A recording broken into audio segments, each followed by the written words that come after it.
doctrina, pues siempre hay. Es un ministro que yo respeto y quiero mucho, por cierto. Es un hombre de edad y él siempre se jacta de que su iglesia, y apenas una o dos más creo que en todo el planeta van a ser salvas porque son las que tienen la sana doctrina. Él decía, ¿dónde está la cosecha que decían algunos que venía para este año? ¿Dónde están esos profetas que decían que su iglesia no paraban de crecer? ¿Dónde se van a esconder ahora? Y yo quiero decirte esto, no sé si ese querido hermano me va a mirar, pero hermano querido, yo quiero decir esto, lo vas a ver este año la cosecha, es cuestión de días.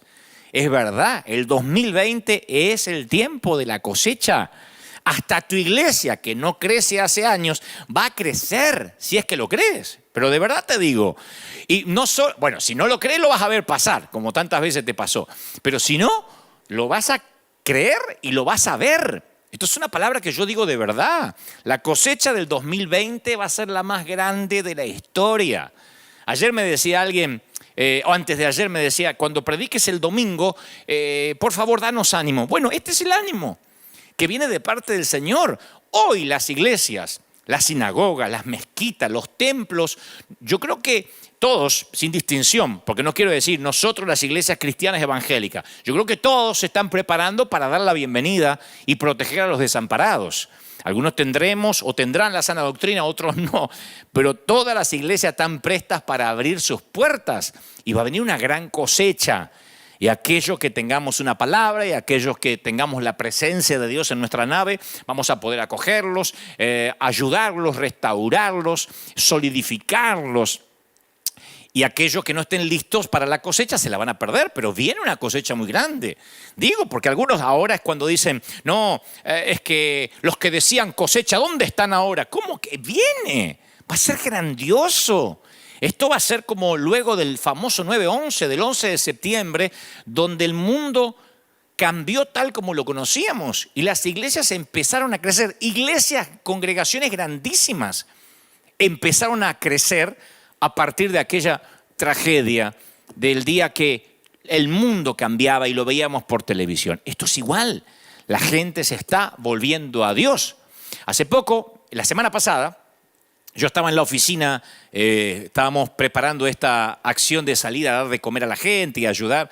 Y entonces entra hacia mi escritorio alguien que pertenece a nuestro comité, a nuestro board, es un gran amigo, se llama Rob Owen, gringo. Y me dice, Dante, quiero decirte que los que han estado en la línea de batalla, los que han estado en territorio hostil, los veteranos de guerra, tienen una frase acuñada. Nadie es ateo bajo fuego enemigo. Nadie es ateo bajo fuego.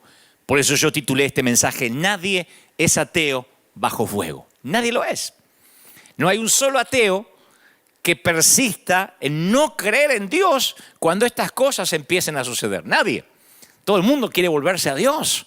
Y ahí es cuando nosotros, los ministros, tenemos que estar listos. Ahí es cuando nosotros tenemos que decir, vamos a abrir las puertas de la iglesia, prepararnos para la gran cosecha. Yo no quiero tratar de empobrecer más tu día, no quiero entenebrecerlo más, no quiero que sientas que tu día se va a hacer más miserable que a lo mejor la desesperanza que ya tienes. Pero para muchas personas la muerte es el temor final y es la gran incertidumbre. Cuando alguien muere, por lo general oímos que mucha gente dice, no, es que está en un lugar mejor. Pero antes de que murieran tratamos con toda la fuerza de orar para que no se vaya a ese lugar mejor. O sea, se fue a un lugar mejor, pero siempre estamos orando para que no se vaya. Eso es porque hay incertidumbre. Woody Allen, el famoso actor, dijo alguna vez, yo no quiero vivir en los corazones de mis compatriotas. Porque le dijeron, si mueres heroicamente, vivirás en los corazones de tus compatriotas. Y él dijo, no, yo lo que quiero vivir es en mi departamento. Yo creo que nadie tiene ganas de inmolarse. Porque siempre tratamos a la muerte como la peor palabra obscena. Y en lugar de decir simplemente, él murió, es como que introducimos un surtido de eufemismos. Decimos, pasó a mejor vida, se fue a un lugar mejor, se fue a casa, se quedó dormido, se fue de esta vida. Y si te gusta Shakespeare, puedes decir, se deshizo de las vicisitudes de la vida. Uno le puede poner el tinte poético que quiera, ¿no?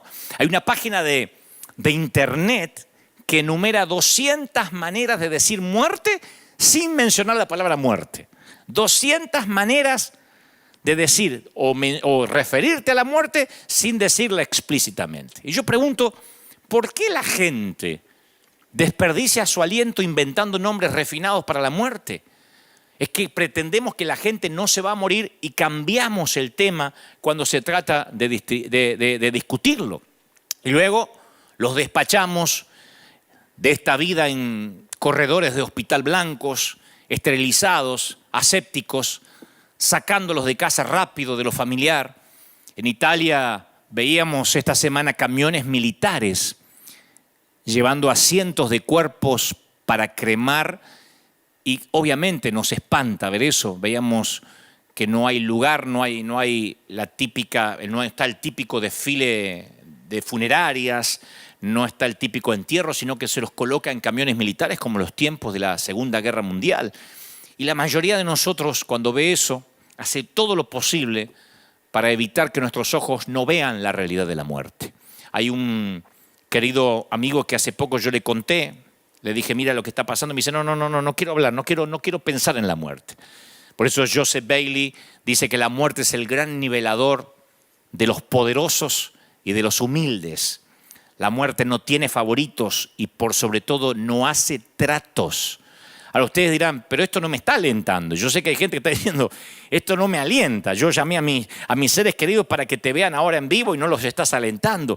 Pero sí, yo quiero que me dejes avanzar. Porque esta es la forma en que la gente se está volviendo a Dios. Yo quiero que tengas en cuenta esto como aunque sea una terapia de shock.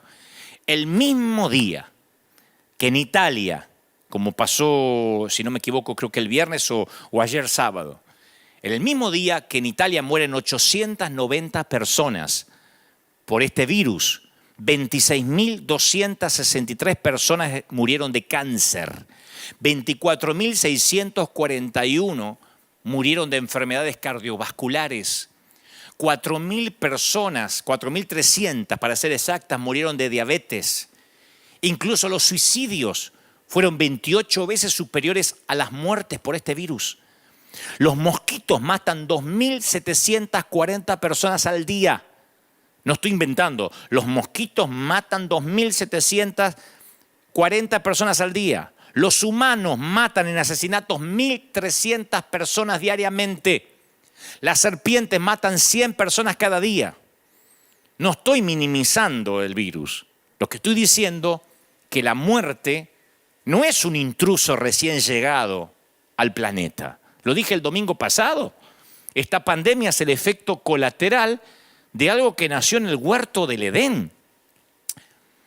Y si nosotros no nos cae esa moneda y pensamos que el intruso es la muerte, es el visitante nuevo del barrio, no estamos entendiendo lo que pasa. Todos los días mueren miles. El granjero y el ejecutivo viene a la sombra de la muerte. Y esto va para el ganador del premio Nobel, para la prostituta, la señora de casa, el bebé, el adolescente, el anciano. El ataúd espera al cirujano que trasplanta un corazón, así como al esperanzado receptor. La muerte espera al director de la funeraria, así como el cuerpo que él manipula. La muerte no elude a nadie. Y yo sé que justo ahora tal vez estés pensando en dejar de oírme, decir mejor me voy a escuchar a ver otro pastor que me dé un poco más de ánimo, porque Dante hoy no vino muy positivo. Pero sí, esto va a terminar en algo positivo. Quiero que todavía me des un voto de confianza, porque seguro estás diciendo, no, esto no me da esperanza. Ahora, ¿qué pasaría si yo te prometiera que podemos cambiar para siempre la manera en que miramos la muerte y quitarla de la categoría del temor? Especialmente los que decimos que creemos en Dios. Yo creo que la muerte está ocupando mucho espacio en tu armario, en tu closet de ansiedad. La idea de enfrentarte a la muerte, yo pienso que está ocupando demasiado espacio que no debería ocupar. Te está hipotecando el futuro, te está arruinando el presente, que es lo único que tienes, porque es tu único capital, el hoy. Y cuando la muerte nos causa temor, enfrentarse con eso desconocido asusta, inquieta. Y a pesar de que este mundo no es perfecto, A la mayoría de nosotros, en general, nos gusta nuestra vida aquí, en este mundo. Yo una vez hice una encuesta aquí y dije, ¿cuántos tienen ganas de irse al cielo? Me levantaron todos la mano, los miles. ¡Amén! Y después le dije, ¿cuántos se quisieran ir hoy? Nadie me levantó la mano.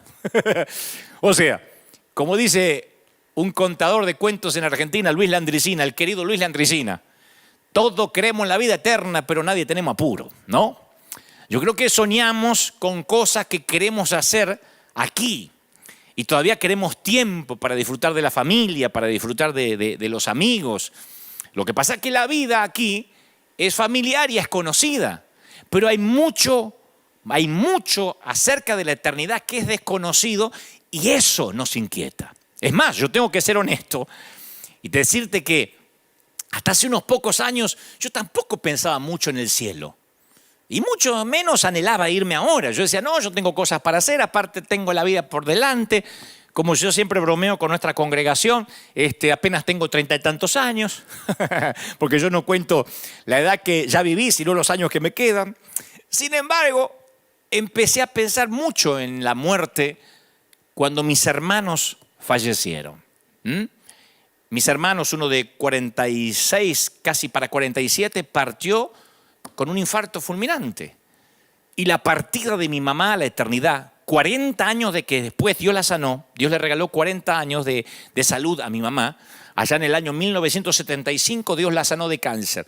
Me la regaló 40 años y cuando se la llevó me obligó a contemplar mi propia mortalidad.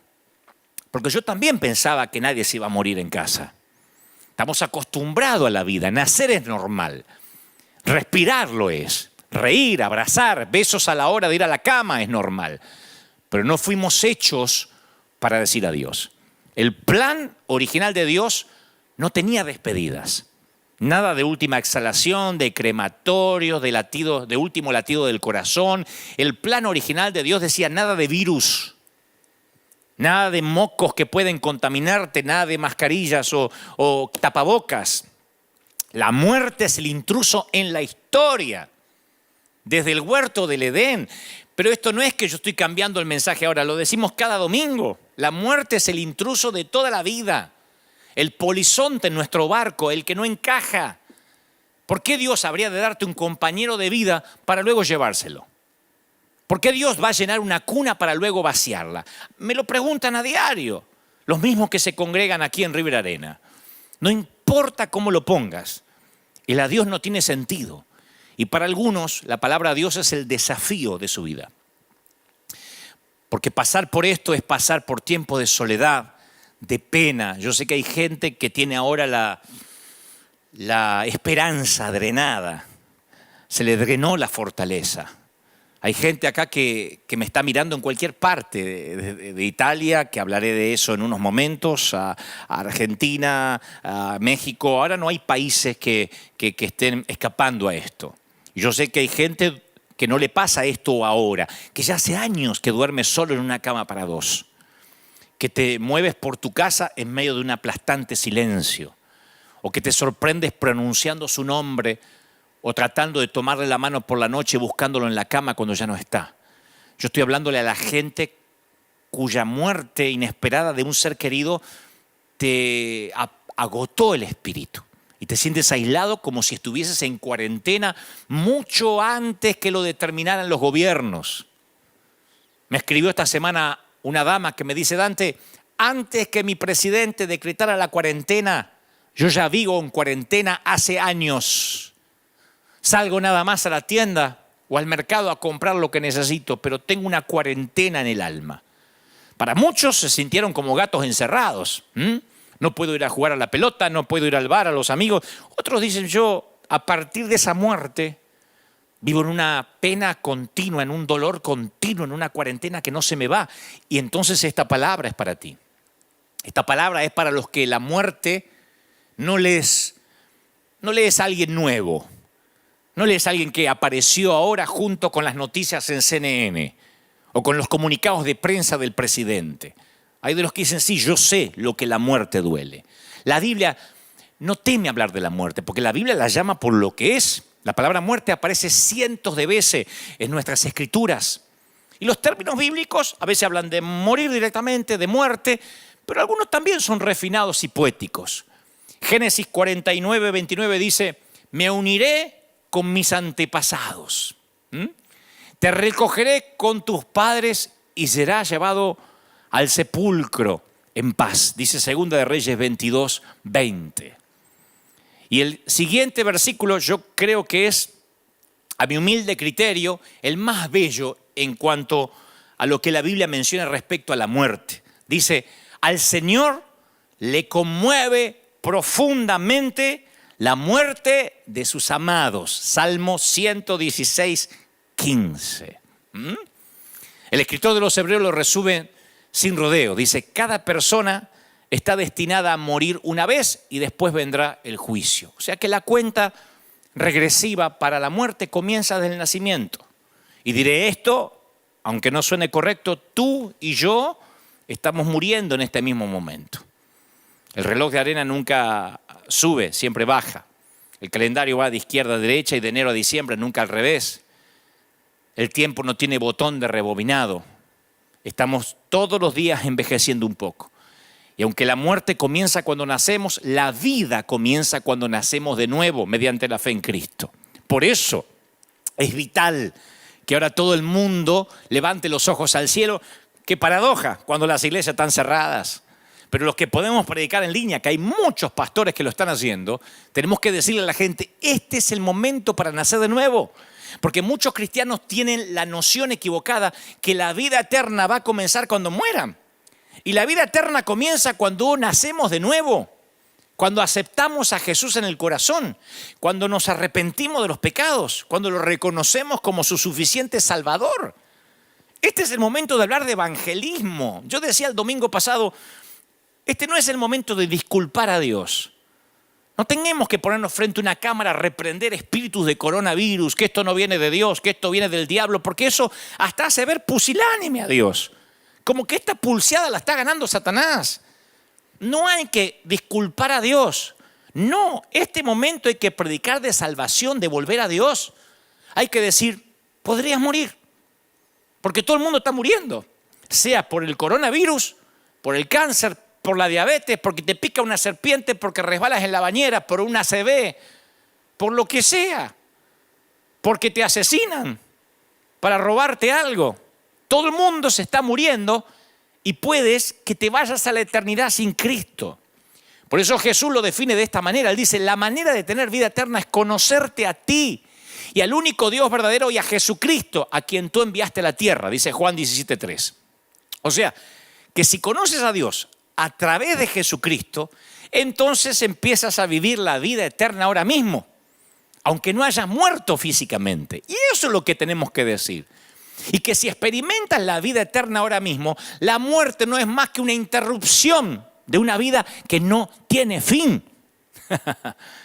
El Nuevo Testamento está lleno de pasajes que transmiten esta perspectiva positiva y transitoria acerca de la muerte. Jesús se refiere a la muerte así, dice, los ángeles, le voy a decir cómo Jesús literalmente se refiere a la muerte. Los ángeles lo llevaron a estar con Abraham. Lucas 16, 22. Los ángeles los llevaron a estar con Abraham. No dice, murió y en medio del dolor y el trance. No, los ángeles lo llevaron. Como quien se toma un bus. Jesús le dice al ladrón que se arrepintió y que murió a su lado, te aseguro que hoy estarás conmigo en el paraíso. Hoy. Ni siquiera que vas a estar por ahí dando vueltas como un alma en pena o que vas a pasar por el purgatorio. Hoy estarás conmigo en el paraíso. Pablo lo define como estar fuera del cuerpo terrenal, en el lugar celestial con el Señor, 2 de Corintios 5:8. O sea que Jesús describe la separación de la muerte como algo meramente temporal. Él dijo, ya dentro de poco no me verán más, pero después me van a ver de nuevo. Juan 16, 16. O sea, la muerte no es algo que haya que temer, sino un viaje que se inició al nacer. El problema no es esta muerte, sino la segunda muerte. No me voy a poner muy teólogo ahora, porque sé que hay mucha gente que por primera vez están oyendo esto, pero hay una última forma de muerte, la segunda muerte, que es la exclusión total de Dios. La Biblia dice, y el mar entregó sus muertos. Y la muerte y la tumba también entregaron sus muertos. Y todos fueron juzgados entonces por lo que habían hecho. Porque el mar entregó sus cadáveres, porque la tierra entregó sus cadáveres. Entonces la muerte y la tumba fueron lanzados al lago de fuego. Y este lago de fuego es la segunda muerte.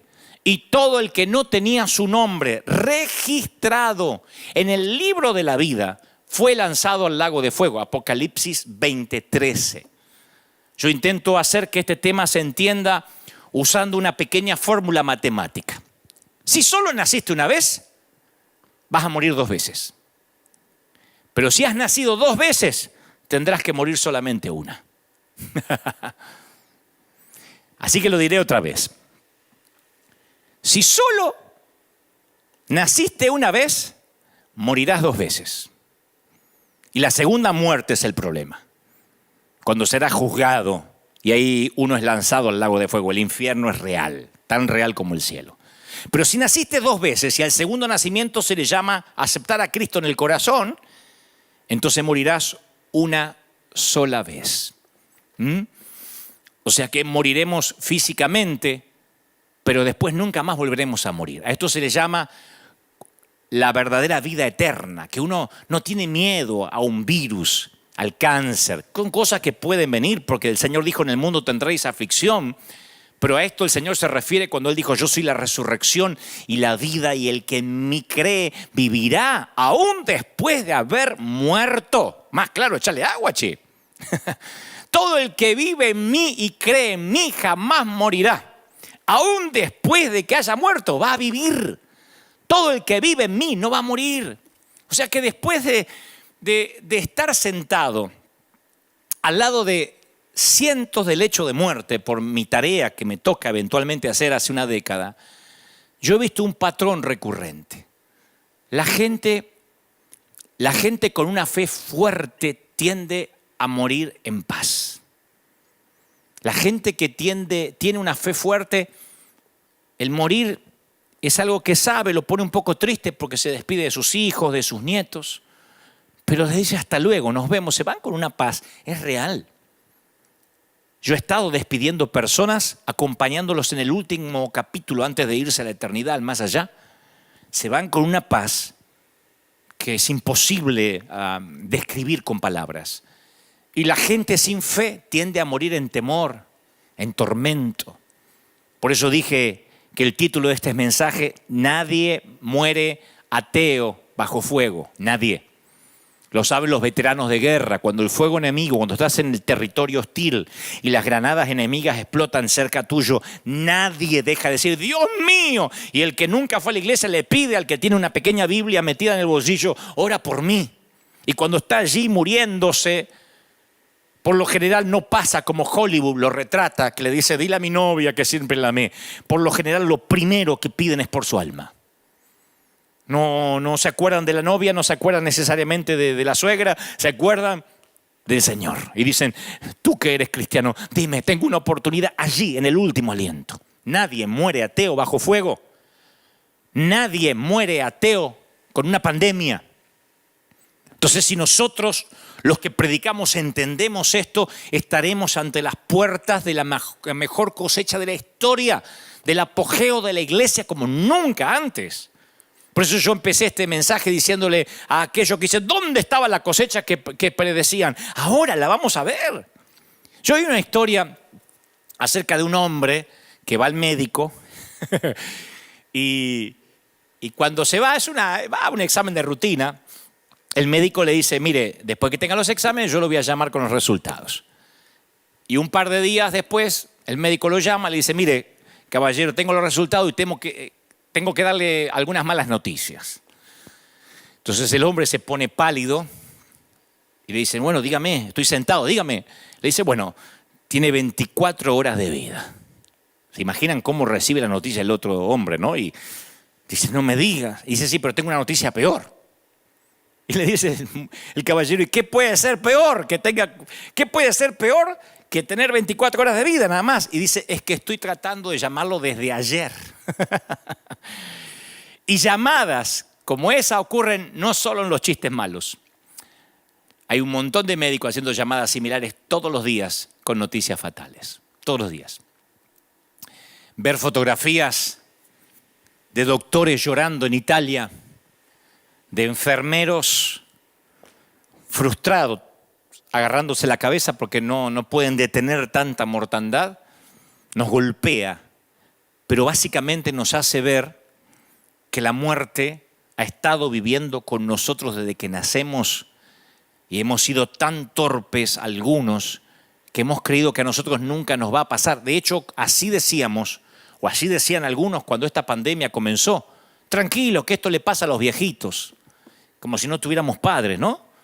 Como si nosotros mismos nunca fuéramos a ser viejitos. Pero un día ya no afecta solo a los viejitos, sino también a los jóvenes. Habrán visto que en Brasil tuvieron que llevar presos a un montón de jóvenes que se negaban a tener cuarentena o a quedarse en casa, iban a las playas diciendo, no, nosotros no nos afecta. Y de pronto empezaron a morir personas más jóvenes. Pasa con una pandemia, pero pasa aunque no haya pandemia. La palabra dice, necio, esta noche vienen a perderte tu alma. Pero uno está comiendo, bebiendo, como los días de Noé, sin pensar que la muerte está allí, es el vecino de al lado. Es el matón del barrio que tarde o temprano va a llamar a tu casa. No quisiéramos tener nuestra vida, nuestro hogar, nuestro alma eterna en orden para que cuando ese momento llegue nos vayamos con él en paz. Yo creo que si eres un cristiano que sigue preocupado en cuanto a la muerte, incluso un poquito, necesitamos hablar de esto. Yo me sorprendí mucho leer a muchos cristianos decir, no salgas a darle de comer a la gente, te arriesgas, pastor, no tienes miedo. Pero me lo decían con miedo, no como un tema de prevención.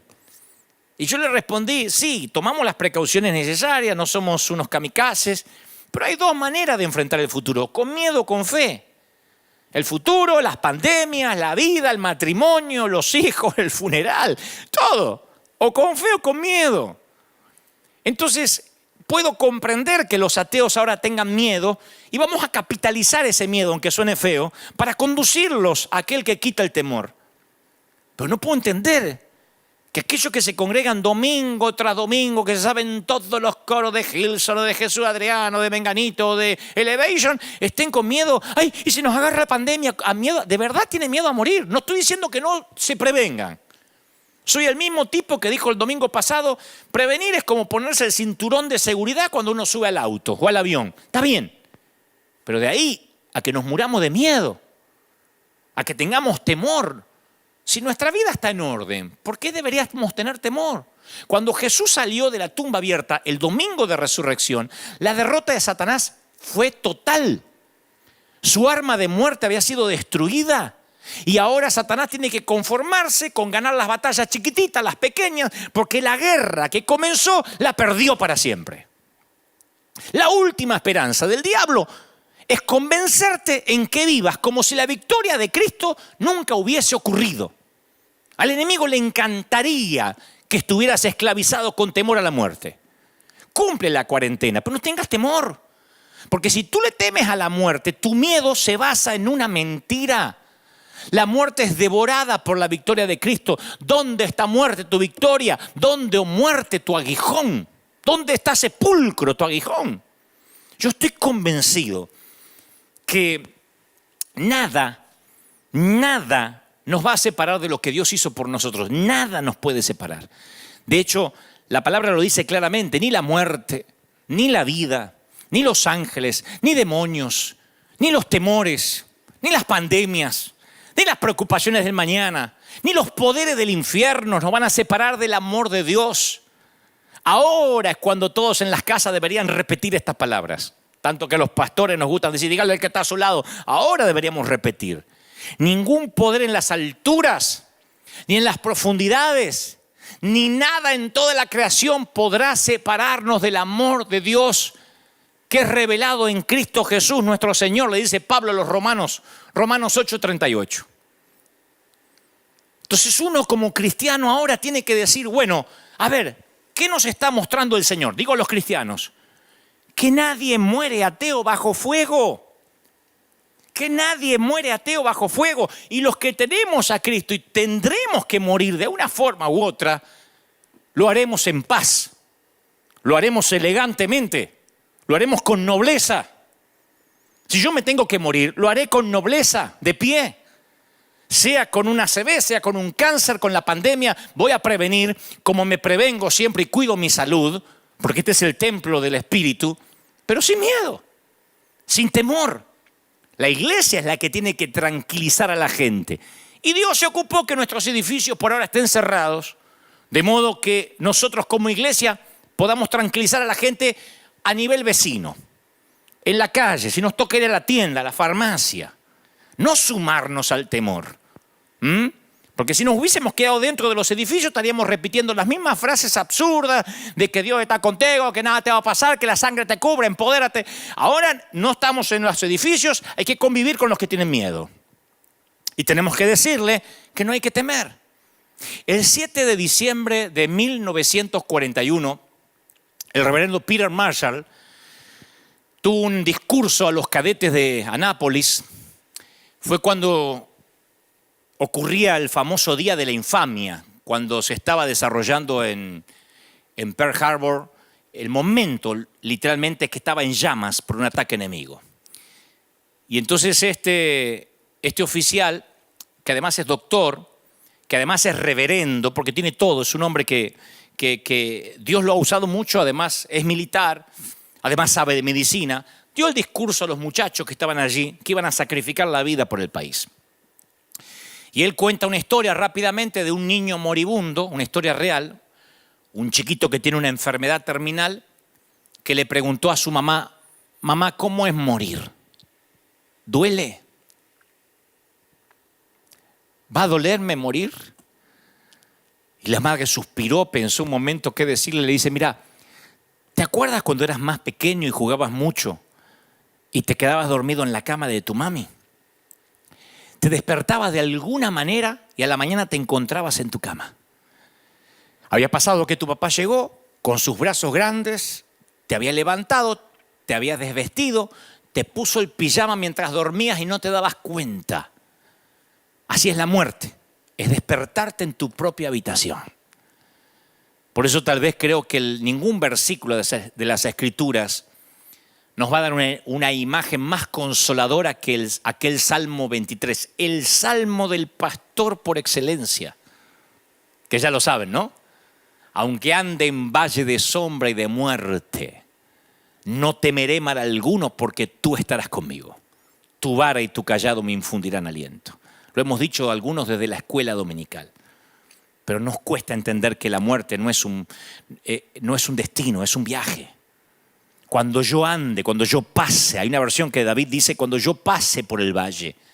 David no ve la muerte como un destino, lo ve como un viaje, una travesía.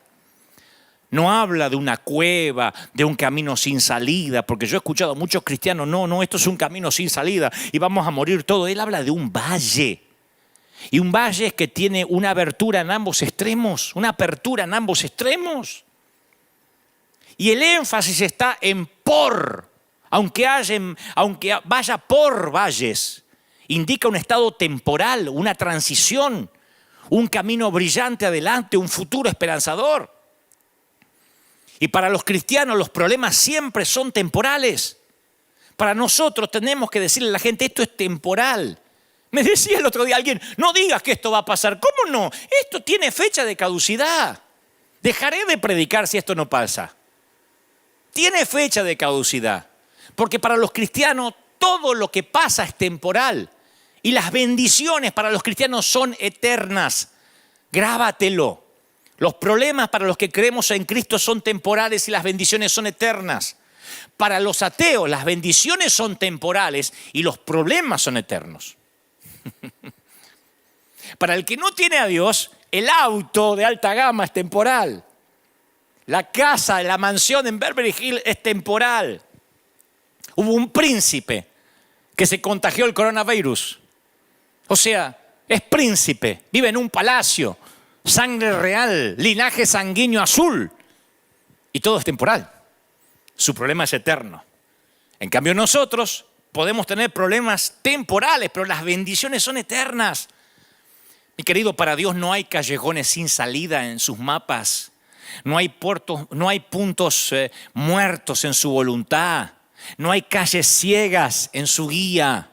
La muerte es solo una sombra, aunque ande en valle de sombra. Me encanta eso, aunque ande en valle de sombra de muerte. Sombra de muerte. Fíjense lo quirúrgico que fue David. No dijo aunque ande por la muerte, dijo la sombra de la muerte. Siempre cuento de que cuando yo era un chiquito tenía terror de que vayamos a visitar a mi tía Josefa. Pobre, la hermana de mi mamá, que vivía en una casa chorizo, esas casas de Argentina que se le dice casa chorizo porque son casas largas donde son todas habitaciones conectadas por un pasillo. Yo tenía terror porque al fondo del pasillo estaba el baño y cuando se hacía de noche en esa casa, ¡ay! La noche era un lugar fatídico, lleno de sombras aterradoras que parecían que escondían horrores impensables. Y durante las horas del día yo veía claramente que no había peligro, no había ningún monstruo acechando en ese pasillo. Pero tú sabes lo que la oscuridad le hace a ciertos lugares. La oscuridad a ciertos lugares los distorsiona. Y la oscuridad convierte a veces al lienzo en algo feo. Se convierte en un lienzo para la imaginación. Uno puede ver sombras, cosas extrañas. La buena noticia es que las sombras son únicamente la refracción de la luz. Pueden asustar, pero no te pueden hacer daño. Por eso dice David, aunque ande en valle de muerte, de sombra de muerte. Mientras un hombre conducía a casa, después del funeral de su esposa, él y sus hijos estaban agobiados por el dolor. Habían enterrado los chiquitos a su mamá, él a la mujer de su vida. Y entre que él buscaba palabras de consuelo para sus nenes, pasa una gran furgoneta, una camioneta por al lado y la sombra cubre el auto. Entonces él aprovechó y le dice, chicos, ¿qué preferiría que les pasara por encima? ¿Un camión o su sombra? Y los nenes dicen, la sombra, por supuesto. Y él les dice, mire, hace 2000 años el camión le pasó por encima al Señor Jesús para que solo su sombra hoy nos pasara por encima. Y para el cristiano, la muerte no es más que una sombra. La muerte es una sombra. Y esto lo tenemos que saber los cristianos. Porque yo sé que me escuchan muchos que ya tienen al Señor. Pero a mí me preocupó mucho que en las redes me decían, danos esperanza, ¿qué va a pasar? Esto es el apocalipsis, ya viene el anticristo, sea lo que sea. Sea que pase lo que pase. No deberíamos preocuparnos los que tenemos al Señor. Me han dicho, no le des de comer a la gente porque te arriesgas, no sirve de nada que les des de comer. Yo digo, ¿de verdad? Habría que acuñar esa frase, no sirve de nada que les des de comer, ¿de verdad? Hay chiquitos que se mueren de hambre en este momento, están en cuarentena y no tienen comida. Le vamos a explicar, no te puedo llevar comida porque soy pastor y me dejan salir. Pero no te llevo comida porque, ¿sabes qué? A ver si me contagio. De verdad. David dice, aunque ande en valle de sombra, nunca estás solo. Dice David, tú estás a mi lado, dice el Salmo 23. Y algo extraño pero sutil ocurre en el Salmo 23 a partir del versículo 4. Algo sutil. No sé si te has dado cuenta, pero un editor o un escritor se da cuenta. El modo de narración cambia. La manera de narrar cambia. De pronto él, tercera persona, se convierte en tú. En segunda persona. En los primeros 3 versículos, David se refiere al Señor en tercera persona. Me hará descansar. Él me renueva. Él me guía. Y sin embargo, abruptamente, la tercera persona se convierte en segunda persona y David dice, tú estás a mi lado. Él deja de hablar del pastor y comienza a hablar con el pastor. Es como que hasta ahí venía hablando de Dios. Y en medio de la sombra se da cuenta que Dios está justo ahí. Entonces dice, no temeré porque tú estás a mi lado. Como muchos ministros, que por año hablamos de Él en tercera persona. Pero ahora tenemos que decir, Dios está acá y hablarle a Él. Yo veo el Salmo de David y veo que un ensayo, una tesis, se convierte en una conversación íntima. Está hablando de Él, está dando una suerte de conferencia en un seminario bíblico. Pero de pronto dices, tú estás aquí. Y esto tiene sentido únicamente si caminaste por el valle de muerte, de sombra de muerte. Porque uno piensa mucho en Dios y de repente uno se encuentra sumergido en una conversación con Él. Su presencia cambia de repente toda la línea de pensamiento. Yo con el paso de los años he hablado con mucha gente que viaja por sus caminos más oscuros y siempre me dicen que nunca han estado más conscientes de la presencia del pastor de pastores, que cuando caminaban por esas sombras. Yo he notado algo muy curioso en todos estos días, y principalmente en esta cuarentena que empezó en varios países. Me pongo a pensar mucho porque tengo que transmitir siempre a los oídos de la gente que Dios me presta lo que creo, Dios me dice. Entonces trato de reflexionar mucho, más de lo habitual. Y yo pensaba que si hay personas a las cuales hay que preguntarle cómo aguantar, cómo resistir, es a las mujeres. Entre los géneros, las mujeres son mucho más fuertes, siempre ante la muerte. En todos los funerales las mujeres permanecen en silencio, velando en la noche, casi no se mueven de ahí. Al igual que junto a la cruz, las mujeres son capaces de permanecer de pie, siempre. Ahora es cuando nos damos cuenta que cuando la Biblia habla de sexo débil no está hablando de sexo debilitado, sino de la mujer que debe ser contenida, dignificada, ¿no? Porque se dice que el hombre lucha mientras tiene esperanzas. La mujer, en cambio, comienza a actuar con más intensidad cuando se da cuenta que ya no hay mucho que hacer. Quizás por eso las mujeres tienen el valor de estar junto al lecho del dolor y los varones, como nos sentimos inútiles, salimos al estacionamiento en un funeral a contar chistes malos. Y esto se vio al pie de la cruz con nitidez, porque para los apóstoles no había nada que hacer. Pero para María y las mujeres que la acompañaban, esos instantes eran valiosos.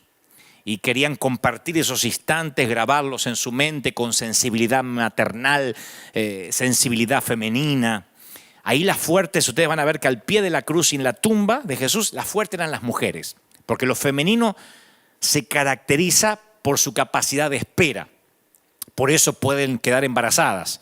Los varones no aguantaríamos un mes de embarazo, diríamos ya. Trataríamos de inducir al parto prematuro. Porque lo masculino siempre tiene objetividad, pragmatismo, pero mientras que para ellos el camino, para nosotros el camino es una necesidad para llegar, el embarazo acostumbra a las mujeres a la gestación, a la realidad, a los meses de angustia. Todas las mujeres en algún momento piensan, será normal, vendrá bien el parto, y se acostumbra a esperar. El hombre quiere ver resultados. Si él pudiera, abreviaría el camino. El hombre valora las metas, pero no disfruta la intensidad del camino. Y las mujeres tienen la capacidad de ser fieles en el silencio, en la espera, en los momentos fundamentales. Los hombres no sabemos qué hacer. Se prolonga la cuarentena. Yo he hablado con muchos hombres que dicen, no sé qué hacer en casa.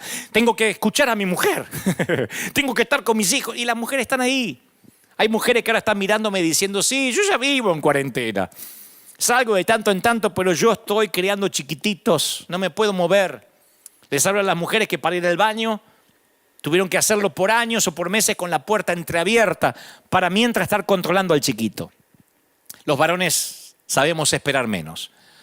Creemos que la vida hay que conducirla, hay que cambiarla, transformarla, y si no lo podemos hacer, nos sentimos inútiles. Los apóstoles no supieron qué hacer con su dolor y lo convirtieron ¿en qué? En miedo. Que no nos pase eso. No convirtamos esta espera, esta cuarentena en miedo. Los apóstoles actuaron y cuando hubo que hacer algo práctico como bajarlo algo de la cruz, ahí estaban, lo llevaron a la sepultura también. Pero llegaron al domingo sin esperanza. Mi pregunta es, ¿cómo estamos llegando al domingo de resurrección? ¿Cómo nos estamos preparando para la cosecha? Las mujeres compartieron el Gólgota con tal intensidad que fueron las primeros testigos de la resurrección. Por eso las mujeres en un funeral están ahí al lado del sepulcro, al lado del ataúd en silencio. Y los hombres tratamos de hablar, nos sentimos inútiles, impotentes ante la muerte que no podemos resolver. Yo creo que en este tiempo tenemos que aprender de las mujeres. Este tiempo es como un embarazo, con sentimientos encontrados. Aún la cuarentena. Tenemos que preguntarle a las mujeres, a ver, ¿cómo se sobrevive a un embarazo? ¿Cómo se aguanta la ansiedad? ¿Cómo se aguanta la espera? Y a lo mejor ahora las mujeres tienen mucho para decirnos. Son las mujeres las que llaman al sitio web de nuestra iglesia para sembrar. Mayoría de mujeres que de hombres. Mayoría de mujeres que dicen, yo no trabajo mucho, pero quiero aportar. Porque la mujer sabe resistir mucho más de los que nos consideramos machos. Pero como digo siempre, macho no es porque uno nace simplemente varón. Uno puede nacer varón, pero ser hombre y resistir es una elección. Y las mujeres saben que tienen que resistir. Por eso yo tengo ahora una palabra para Italia, para España, para Europa, para esa gente que en nivel de mortandad o de pandemia o de ansiedad han perdido la esperanza. Hay un querido pastor a quien yo respeto y quiero mucho en España que me pidió un mensaje, un saludo para los pastores del viejo continente y me dice, dales una palabra. Y le digo, estamos todos iguales. Y me dice, no estamos todos iguales. Estos pastores han perdido la esperanza, a veces se le han muerto consiervos, se le han muerto diáconos, gente de la iglesia. Y yo creo que todas las despedidas están en el reloj del Padre. Si el salón del reino del trono tuviera un calendario, ahí habría un día que estaría con un círculo rojo y destacado con un marcador amarillo. Dios ha decretado una reunión familiar. Dice la Biblia, Él mismo dará la orden, los arcángeles atronarán, Él descenderá del cielo y los muertos en Cristo resucitarán. Ellos irán primero, luego el resto de nosotros que todavía estemos vivos en ese tiempo, seremos tomados en las nubes para reunirnos con el Señor. Estaremos caminando en el aire y entonces habrá una gran reunión familiar. Por tanto, consuélense unos a los otros con estas palabras. Pablo le dice eso a Tesalónica, Tesalonicenses 4:16. No va a ser un día cualquiera, será el gran día. El arcángel lo va a inaugurar con un toque de trompeta.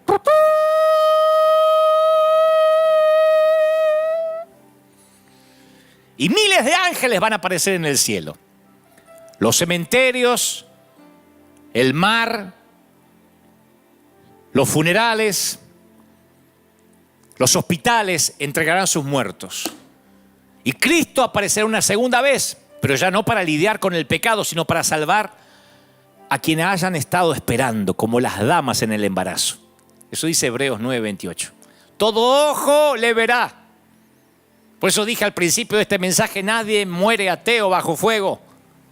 Hay un momento en que todo ojo levanta los ojos al cielo. Todos van a estar observando. Cuando Cristo haga esa reunión familiar, todo ojo le verá. Los que murieron, los que están vivos. Napoleón volteará la cabeza para ver. Los ojos de Martín Lutero, de Cristóbal Colón se van a agrandar. Los malvados déspotas van a presenciarlo, los dictadores, los mártires con sus túnicas blancas de paraíso. Y desde Adán hasta el bebé nacido, justo en el estruendo de la trompeta, todos serán testigos de ese momento. Y el Señor va a respetar la decisión de aquellos que lo rechazaron, porque el Señor es un caballero y los va a desechar por la eternidad. Y luego va a bendecir el deseo de aquellos que aceptaron y los concentrará para una reunión familiar. Enjugará Dios toda lágrima. Amo ese versículo. Apocalipsis 21:4. Enjugará Dios toda lágrima de los ojos de ellos. La primera acción de Dios va a ser pasarle el pulgar así por la mejilla de cada hijo, como diciendo, a ver, no más lágrimas, no más lágrimas. Con los mismos dedos que formó el cosmos, te las va a secar. No más mocos, no más virus. Y este largo recorrido llamado vida va a culminar.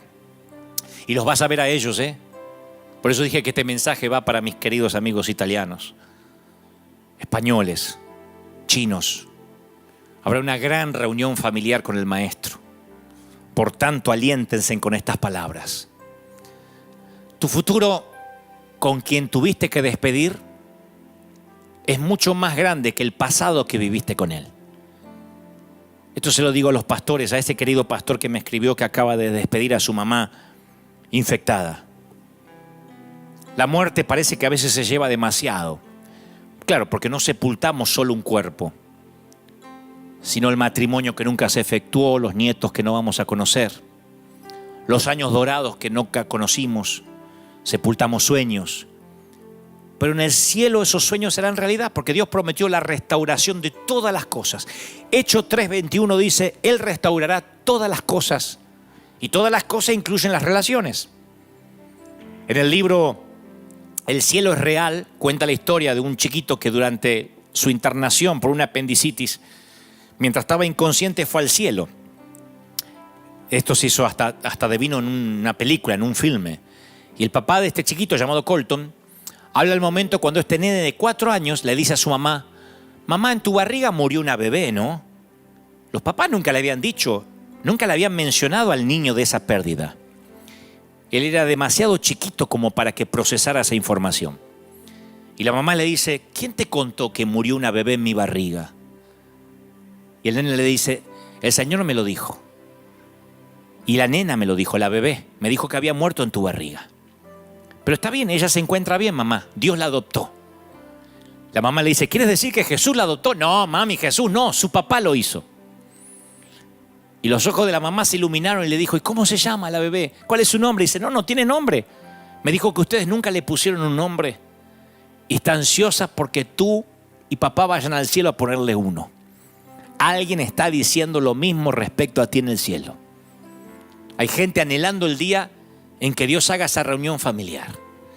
En el hogar final no hay adioses, de habitantes de una tierra de adioses a ciudadanos de un cielo de olas. De habitantes de una tierra donde nos tuvimos en un momento que saludar con el codo, a un mundo sin lápidas, sin cementerios, sin ataúdes, sin morgues. Un mundo donde no se hagan funerales. ¿Te imaginas? ¿No más tierra sobre un cajón? ¿Te imaginas? ¿No más virus? ¿Te imaginas no tener ningún solo problema? Nunca más. Yo no sé si te gusta tu nombre, pero tendremos uno nuevo en casa. Al que venciere, yo le daré un maná escondido y una piedrecita blanca. Y en la piedrecita escrito un nombre nuevo, al cual ninguno conoce, sino solo aquel que lo recibe. Apocalipsis 2:17. ¿Tiene sentido? Me gusta. Príncipe, princesa, tigre, campeón, amor. Tu nombre terrenal se va a olvidar, porque el futuro es tan bueno que amerita un nombre nuevo. Estar en casa es tan bueno que ningún nombre común serviría, ni siquiera Dante, que suena tan bien. Así que si te han dicho perdedor, divorciado, separado, indocumentado, infectado, allá habrá un nombre nuevo. Y el mayor problema no es sentirte lejos de casa cuando lo estás, sino creerte que estás en casa cuando realmente no lo estás. Y esta tierra no es tu casa. A tu historia le falta el mejor capítulo, a tu concierto le espera la mejor canción. Un gran compositor guarda su mejor obra maestra para el final. Y Él te espera en casa. Cada segundo es un paso dado hacia esa eternidad. Cada aliento es una página que das vuelta, que te acerca a esa reunión familiar. Cada día es un kilómetro, una milla registrada. Ahora que todos los mapas se tiñeron de rojo con la presencia del virus, ahora cuando quienes venimos a dar esperanza vamos a ser bien recibidos bajo cualquier idioma y debajo de cualquier color de piel. Antes de la pandemia, cuando salíamos a repartir cosas, porque siempre amueblamos casas completas, no falta quien pregunta, pero yo soy católico, ¿eso importa? Porque a mí me manda cosas el curita. ¿Ustedes son gringos o son hispanos? Ahora, con la pandemia, nadie pregunta en qué creemos, de qué color es nuestra piel. Me gusta porque en estos tiempos deja de importar mi forma de vida, si tu fe no es la mía. Bastará que me anime yo a extender mi mano cuando nadie más lo quiera hacer. Y estoy seguro que este virus nos va a reconciliar con la muerte y con la vida. Fíjense ustedes, fíjense los que están sentados en la sala. ¿Desde cuándo no se juntan así? Desde el último partido en que jugó vuestro país. Desde un superclásico que no se juntaban todos juntos. Y ni siquiera hay cerveza, ni siquiera hay jolgorio. Miren lo que Dios tuvo que hacer para devolverle el altar familiar a las casas. Es que siempre, después de un gran diluvio, surge un pacto nuevo. Siempre. Después de un gran diluvio, surge un pacto nuevo. Así que yo pensaba, toda la semana pensé, ¿cómo tengo que orar? Yo no sé si a los pastores les es fácil orar. Yo me pregunté, ¿le pido a Dios por la cura ya? Cuando este virus llegó para igualarnos y que consideremos la vida eterna. Vieron que ya no hay discusión tanto de aborto, ni de salvemos las dos vidas, ni matemos a una. Vieron que ya no hay manifestaciones sobre inclusión de género, sobre cambiar nuestra manera de hablar. Vieron cómo se reorganizaron las prioridades, ahora es sobrevivir. Así que, ¿qué hago? ¿Le pido a Dios que detenga la pandemia? Cuando esta misma pandemia está haciendo que la gente busque a Dios, se va a detener. Nada más que yo no sé cómo orar. Le pido a Dios que cierre las puertas de las iglesias, que las vuelva a abrir, que las cierre. ¿Qué le pido a Dios? Porque justo ahora la gente comenzó a levantar altares en sus hogares. No lo habían hecho nunca. Le pido a Dios que no sea afectada la economía, cuando especialmente en Estados Unidos la economía siempre fue un Dios. Yo pastoreé una iglesia de algunas personas que dejaron de venir a la iglesia porque les salió un trabajo en domingo. Le digo, ¿y te vas a dejar de congregar? Y sí, pastor, hay que trabajar, hay que pagar el mortgage. Líderes que yo confiaba han tenido al crédito como su Dios. Y el sueño americano valía más que buscar la voluntad de Dios. Son los mismos que ahora dicen, por favor, pastor, ¿cuándo se abre la iglesia? Un montón de gente a mí me ha dicho, me voy ahora a Bakersfield, no sé dónde me voy a congregar. ¿Y hay iglesia allá? No sé, pero me salió un trabajo allá. Ni hablar de los que faltan porque les picó un mosquito, porque les tocó un puente, un fin de semana largo. Entonces Dios revirtió de pronto todo y ahora todo el mundo está buscando a Dios. Así que, ¿qué hago? ¿Le pido a Dios que cambie su voluntad? ¿Oro para que Dios haga su voluntad? Sí, porque yo confío de que su plan es perfecto. Oro para que todos los que tienen que ser salvos conozcan la verdad y ojalá que sea rápido, así esto pasa. Oro para que la fe de los santos no mengüe y para que ustedes, mis queridos ministros europeos, estén firmes. Oro por la unidad de la iglesia, pero la verdadera, no la de grupitos de élite. No de esos que se juntan. Vamos a juntarnos el grupito, pero aquel déjalo fuera porque se roba las almas. Y el otro no porque no predica la sana doctrina. Antes de esto había un montón de grupitos queriendo hacer unidades que no son tal. No, la unidad es con todo el mundo. La unidad es con el que se quiera unir. Porque nos vamos a sorprender cuando lleguemos al cielo de ver a gente que no esperábamos ni siquiera que pasara por la puerta de una iglesia. Y de haber dado por sentado a algunos que ni siquiera van a estar ahí. La unidad es para todos. Pero acá es cuando uno, espíritu de ecumenismo. La unidad es para todo el mundo. Aquel que recibe a Cristo en su corazón, circuncidado, no circuncidado, gentil, judío, el Señor vino para todos. Así que oro para que la iglesia aprenda a no rematar a sus propios heridos. A ver si esta pandemia nos enseña algo. En lugar de escribir boberías para separarnos de los leprosos. Oro para que esta pandemia nos sirva de verdad para sostener a nuestros heridos. ¿Quién sostiene a los pastores que pecan? ¿Quién los sostiene a aquellos que tienen matrimonios disfuncionales? A los pastores que luchan con hijos en las drogas. Los rematamos. Decimos, yo no tengo nada que ver con él. La iglesia de Cristo no se parece a él. Eso hacemos nosotros. Las mafias se protegen. Las mafias, el reino animal se protege. Las bestias se protegen.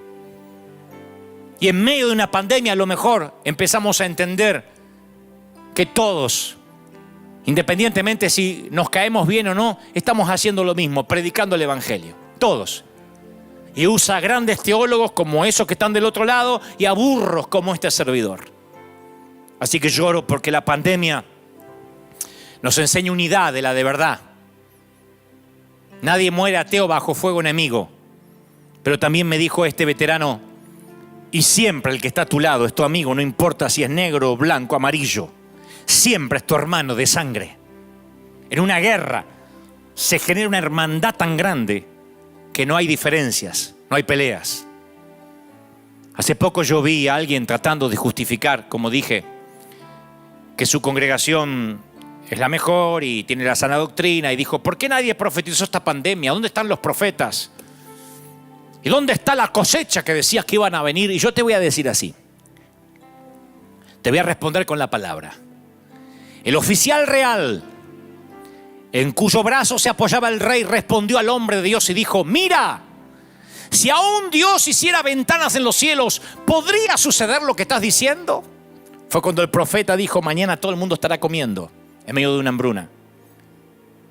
El pueblo cometía canibalismo porque se estaban muriendo de hambre, y el profeta Eliseo dijo, mañana se va a vender la cebada, mañana va a haber trigo. Y alguien le dice, ¡ja, ja, ja!